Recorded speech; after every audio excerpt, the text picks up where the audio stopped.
to wait for my turn to speak right now. From 10 o'clock in the morning now to 10 o'clock in the night, this is the time I was given to speak. There was no water care for the public, no tea being served for us. You're calling us from far off, everyone else is getting basic arrangements. You already have a total count. Is it so hard for you all to give us a 5 rupees tea? Doesn't collect us enough money just to give us something because it's raining outside, sometimes it's cold, our voice is gone, talking, screaming over here. Not even a simple tea for us was given. Not no shops opened up after 6 o'clock to have something over here. This is the arrangement that is done for the public, for a public hearing. Online participants who spoke today. I had my friend Taleigao who came online. As soon as the 15 minutes got over, she was cut off from the internet. She didn't even hear one person speak over here. Why was there no online site given for people who couldn't come here because of COVID reasons or because of any other circumstances? Why was there no site provided for people to watch it from their home or from their workplace? Because no one has all the cable TVs or all the local channels on right now. They want to watch it from their own convenience. But she was disconnected and she tried logging in, but yet she was not given an opportunity to come online back again. Locals who came outside, they were locals who came after 4 o'clock. Lord said that between 10 o'clock and 2 o'clock you have to take all the entries. But where was this advertised? How late was it advertised? We had so many ones who came outside and they were denied entry inside. Why are they treated like dog outside? This is a public hearing. You had half the crowd empty over here, yet you denied them. I can understand if it was overpacked and people were not having place over here, but you denied a go-on for a public meeting. Whether they've come to support, whether they've come to voice, you have denied, and it's a shame. So Mr. Collector, it's very disappointing that you are hating it. You're facing your back towards me. I'm just talking to the media over here, and you are facing your back. I am facing my back to all the public over here. This is how a public meeting is being held. Not even a podium. I'm shocked. I don't even have a podium in front of me where I can keep my paper like how Albertine asked. It's a right. There's a podium which is idle there, Sri Balaji, which is idle there. That could have been brought up to the public, yet it was not brought down. In spite of repetitive asks, we were not being heard. Now I'll come back to what I wanted to say. On the 7th of March, when the public hearing was held, we had screens like this in Kalal. And there were online people who were there featured. You could see who were the speakers online. This time everything is cut off. Why so much of secrecy? Why so much of secrecy? What are you trying to hide? Just because NGP has forced you to have a meeting, you're just organizing it haphazardly, treating us like dirt. One speaker here is asking for his turn, you're not even giving him his turn. If you can't address such small things of us, we have come here to talk about saving Goa. Will you even address to save Goa? It is a shame today that we have come here for far near by voicing a small request have not been taken up. And he's still turning his back there. This is a collector of North Goa. For all the viewers who are watching, this is how arrogant, how stubborn the North collector is of Goa. Now, Taleigao is a beautiful village which has the coastal belt, which has fields. And today, I am representing all the coastal belt because on the 7th, when the meeting was held, none of us had done inwards on that day. And the 15th of March was the time date given for us for all inwards. We few locals got together. Even the Panchayat, Taleigao Panchayat, didn't even address it to us. They got the maps 1 week before the meeting. 1 week before the meeting. They didn't even call us for a special Gram Sabha. For 1 year, the Gram Sabha was not being held. So how will the people be addressed? We need to know what is happening. What are the port limits? Why is so much of chaos happening? Everyone is just saying, come for the meeting, come for the meeting. But what is the port limit? We've not even seen our map. And we had come for the meeting over there. Paying 1,500, I went to Panchayat, got a map, and Talula, myself, and few locals got together and we had meetings in Taleigao, in Marival, in Hawaii, that is Donapal, in Orchard, and even Waingiri fishermen came for the meeting and address. We gave 200 entries. I will not ask you whether it is done or not because I know we have inverted, we have copies, and you've already acknowledged that with the other speakers, saying that all the entries which have come in, that they will be entertained. And I appreciate that. But since I was not given a chance to speak on that day, I would like to address because our fishing community that is in Taleigao is facing a lot of problems.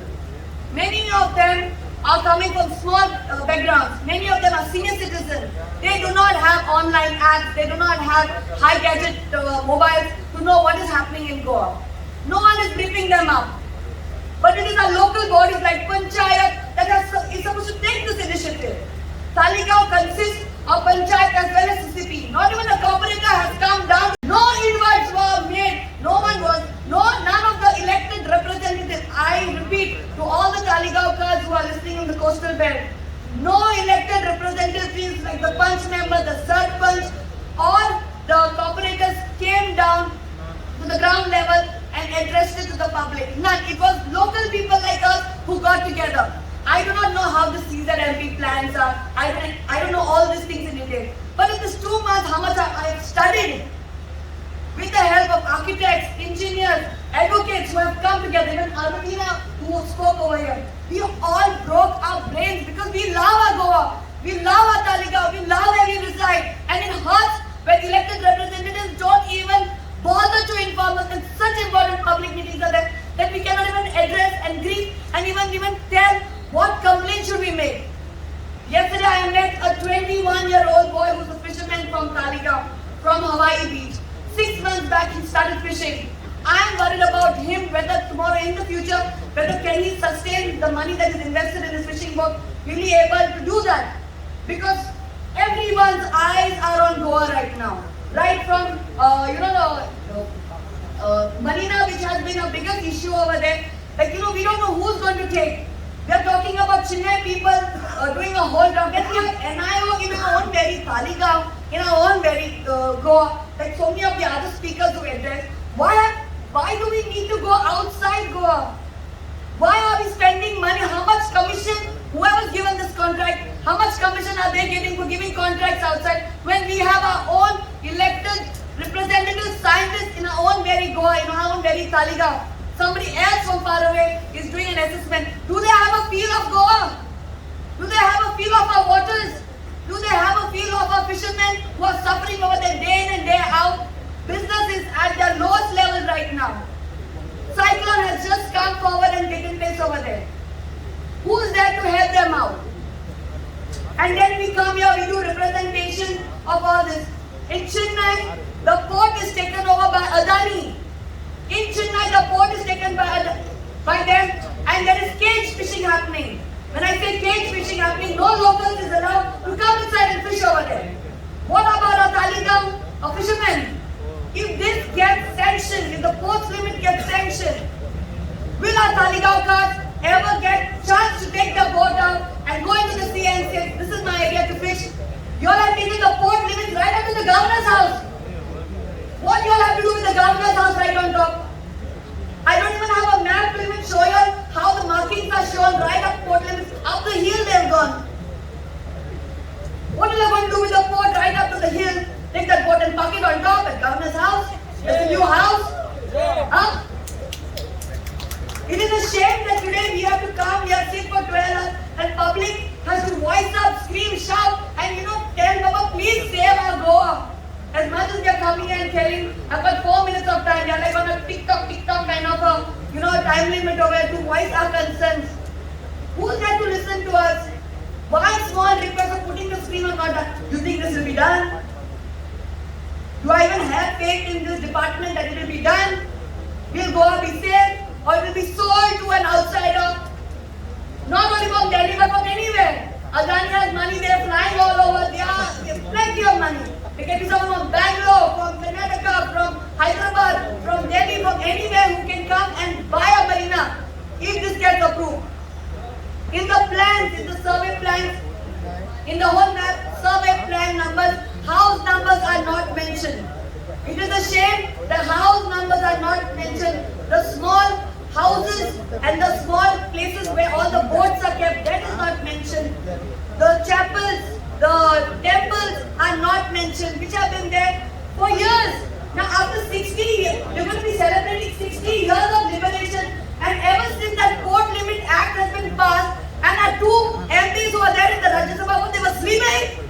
Why have we elected them? Did they even voice up saying that take out Goa's name because we want to protect Goa? Did they even speak for us? These are our representatives who are elected and they go to Rajya Sabha and don't even talk for the people of Goa. It is a shame today that we have to come here and people during the COVID pandemic time are coming forward here and voicing up. This is all that we have written down. Asking the governments and asking them to please look into this and save our coastal belt. Because all our people who reside there, they are loving people, they are caring people, they love their Goa. Even the jetty, Donapal jetty is not even mentioned in the map. What a shame, and that has been there when Dona Paula. You may imagine the history that goes about. It's a tourism site. But Grand Hyatt is showing, but Dona Paula jetty, it's not even shown. And right up to the governor's house, port limits is there. So our request and our demand is that all the officials should not just take in this kind of entries, but come down on ground level. Come down on ground level and meet up with the experts of the local area. Meet up with the seniors of the local area so that they will give you the exact history of the place, where what dimension is. We need correct information going in the plan and not just wrong information. We need correct information. So the panchayat should come forward. All this CZMP, whoever is designing this should come forward at local level and discuss it with the locals. You all cannot just take decision for us and scrap off the port limit. We do not want the port limit into our waters. You all can do what you all want, but please scrap it off because we need to protect our rivers, we need to protect our sea, we need to protect the livelihoods of our people. Fishery department doesn't even care for the fishers. And I will say this today on public. A lot of the fishermen came and spoke from Taleigao and from other places. But I will tell you what our people are facing. A lot of other fishermen. There are trawlers coming out into our rivers and taking our fish. Middle of the night with LED lights. No one is addressing the problem. When we call up the control room, they say diesel na, ena, tena, boat padla, anikita padla. Coastal guards are not coming and taking action when complaints are made. I have got fishermen who have given me so many complaints, but nothing is being addressed. And I'm hoping that we can protect, we can support, we can encourage, which has been generations. Let it not die. Let us not make Goa an urbanization. Let us make Goa a beautiful place for the generations to come. Thank you very much.